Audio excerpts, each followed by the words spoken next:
ATS की पूछताछ में सीमा हैदर का बड़ा खुलासा। सीमा ने कबूली सच्चाई, बता दिया भारत आने का प्लान। सीमा की ट्रेनिंग पर भी हो गया बड़ा खुलासा। अब शादी का हार नहीं, सलाखें कर रही हैं सीमा का इंतजार। स्मार्टनेस के चक्कर में फंस गई सीमा हैदर, खुल गया भेद।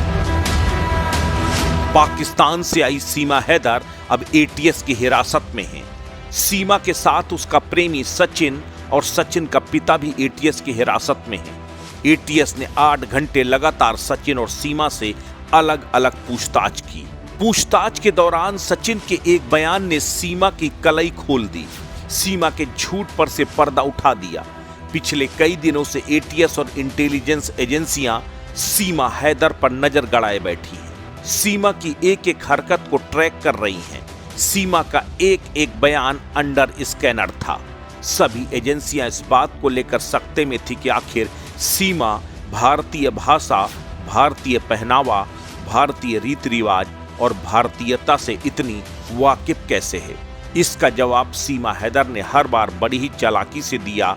उसने बताया कि पिछले 2 सालों से वो लगातार सचिन से वीडियो कॉल और व्हाट्सएप कॉल पर बात करती है और सचिन से बात करते करते ही उसने हिंदी सीखी। ये बात जब एटीएस ने सीमा हैदर से पूछी तो सीमा ने यही झूठ बोला।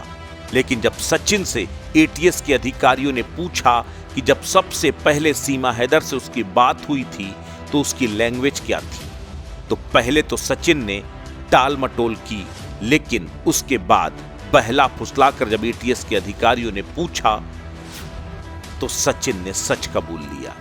बता दिया कि जब पहली बार सीमा के साथ बात हुई थी तब भी सीमा इसी तरह साफ हिंदी में बात कर रही थी। बस यहीं से एटीएस का माथा ठनक गया और सीमा हैदर का झूठ पकड़ गया।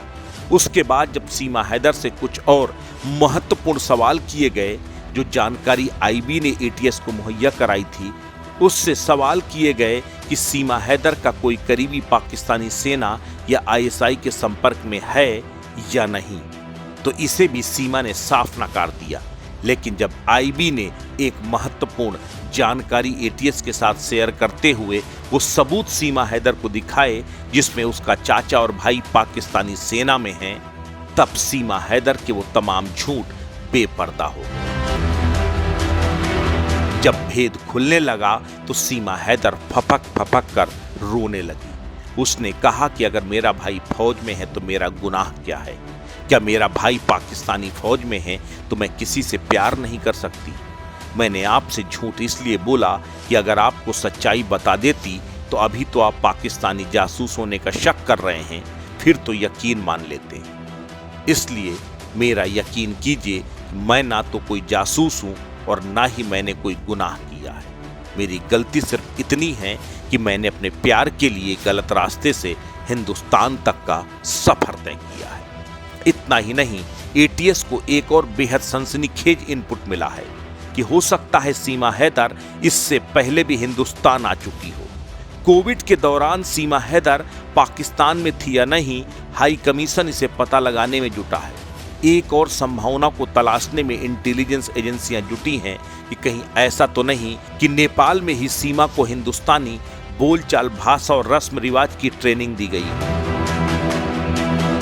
यूपी एटीएस की एक टीम नेपाल भी जाएगी, जहां पर पिछली बार 1 सप्ताह सीमा हैदर जो नेपाल में रहने का दावा कर रही है उसकी सच्चाई को तो परखेगी ही, इसके साथ ही वो तमाम सीसीटीवी फुटेज, वो तमाम एविडेंस भी अपने कब्जे में लेगी।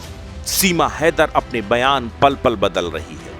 लगातार बदलते बयानों की वजह से ही एटीएस ने सीमा हैदर को हिरासत में लिया है और कभी भी उसे गिरफ्तार कर सकती है, क्योंकि कई अहम सबूत एटीएस के हाथ लगे हैं। आईबी ने एटीएस के साथ जो जानकारी शेयर की है वो भी बेहद महत्वपूर्ण है। फिलहाल एटीएस इन तमाम कड़ियों को जोड़ने की कोशिश में जुटी है, लेकिन अब ये साफ हो गया है कि दरअसल सीमा हैदर इंडिया में सचिन के लिए नहीं बल्कि अपने किसी खास मकसद के लिए आई है। अस्तित्व न्यूज यूपी के लिए ब्यूरो रिपोर्ट।